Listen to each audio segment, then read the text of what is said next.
everyone, welcome back to my channel.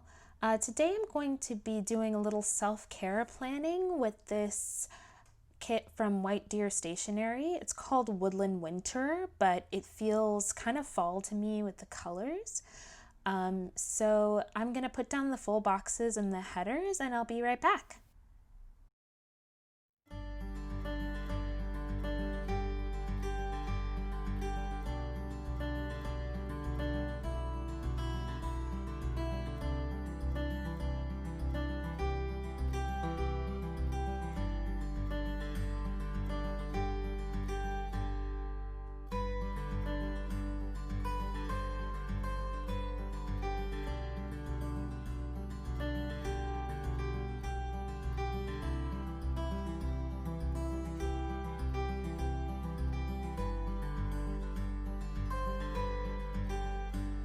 Okay, so part of the reason I'm doing self-care planning in a separate planner is I really feel like if I don't sit down and write it down and make a plan, it just doesn't get done. So the way that I'm setting this up is that every day I'm marking something that I'm doing for myself.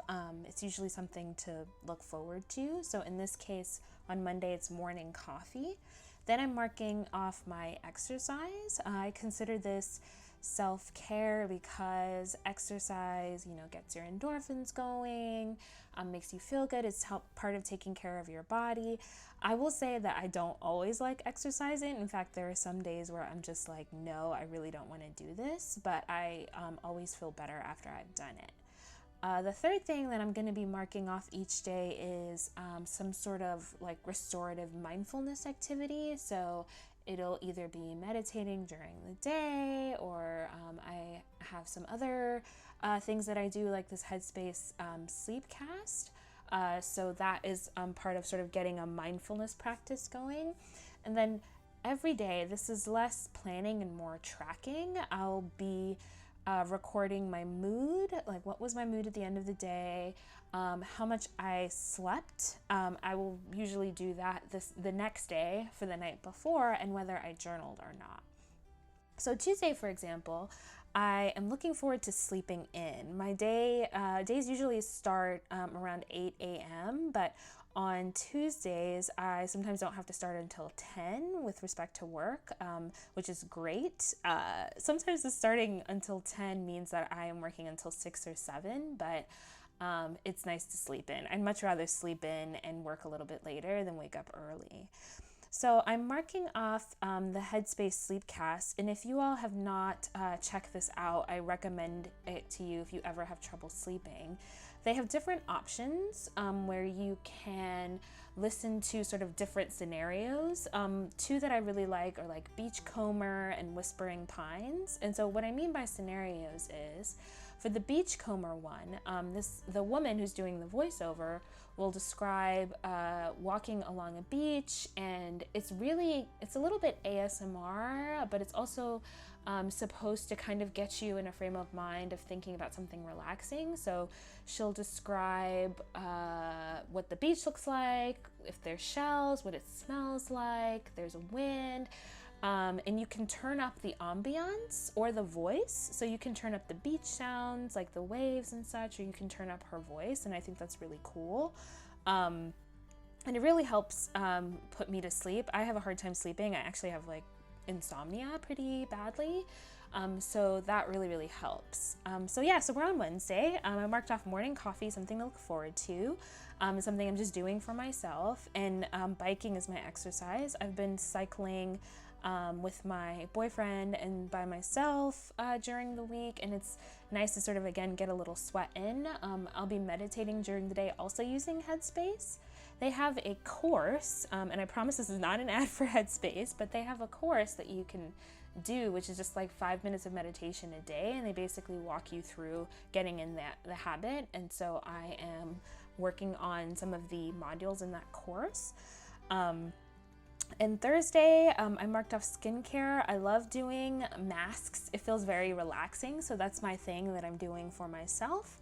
I'll be exercising with a walk. I like to take a break in between days where there's cardio and do something a little bit lighter and not so sort of intense. So walks are good for me between biking and lifting weights. And that day I'll also plan to listen to a Headspace sleep cast. I will say some days, even when I meditate, I'll also listen to a sleep cast if I'm having trouble falling asleep, and it's really helpful. One note about the journaling. So journaling for me usually is this micro journaling that I talked about in one of my other videos, which is if I have nothing to say, you know, I will just write one sentence about like, this is how I'm feeling right now. I don't know if anyone else is like this, but sometimes it's hard for me to sit in front of a journal where there's so many lines and think of things to fill up the lines. So I told myself, even if you write just one sentence about how you're feeling, like that counts as journaling. My dad bought me a journal for my birthday a little while ago, and so I've been using that as like, I will write one line in it. I do feel a little bit wasteful because sometimes I write one line on a page and just turn it, but it's for me, it's about getting in the daily habit and about reflecting. Friday I'll be looking forward to sushi. It's another lifting weight day, and we'll listen to a Headspace sleep cast as my mindfulness meditative stuff. So the sidebar on this spread is going to be a little bit different because I'm really only tracking my therapy sessions this week. That's another big part of self-care for me, is making sure to attend them.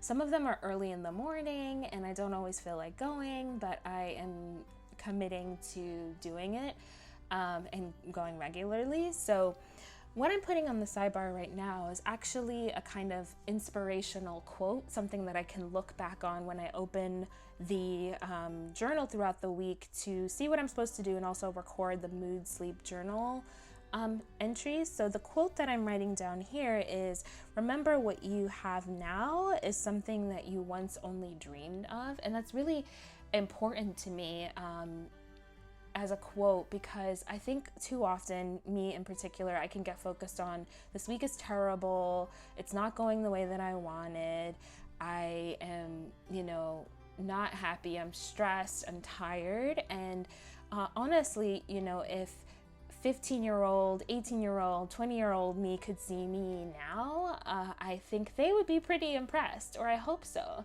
They would be happy that, I am able to provide for myself, I have a roof over my head, etc. And, I have a good job, I'm surrounded by people who care for me. And I'd say that's a lot more than a lot of people have, so I need to be really grateful for it. Speaking of which, I'm marking off the grateful section here. So in my last self-care spread, I had a grateful for section each day, and it was kind of hard to fill it in, honestly. So I'm trying to get at least 3 things I'm grateful for each week, and I just put that in the sidebar. I also, I skipped past this in my initial voiceover, but I marked off remembering to go to bed at 10:30 every day. And that is another thing. So sleep, is important to self-care, important to feeling good. At least for me, it's something that I really have to get a lot of, and I'm not very good at, like sleep hygiene. I'm not very good at not doing the things that keep you up before you go to bed. So for me, having an early bedtime that I stick to is super important for self-care. So Saturday is not going to be quite as strict because I kind of like to, relax a little bit, and I will do a little bit of exercise, but it won't be as focused as the week. So I'll be looking forward to tea and takeout on Saturday, and biking on Sunday, and then Sunday I'll remind myself to do my self-care plan for next week. So yeah, that's about it. I'll be putting together the bottom of the spread, just marking off the weekend and the rest of it, and yeah, that's it for this. I'd love to hear in the comments if you all have ideas about how you do self-care planning or what works for you, and I will see you next time. Bye!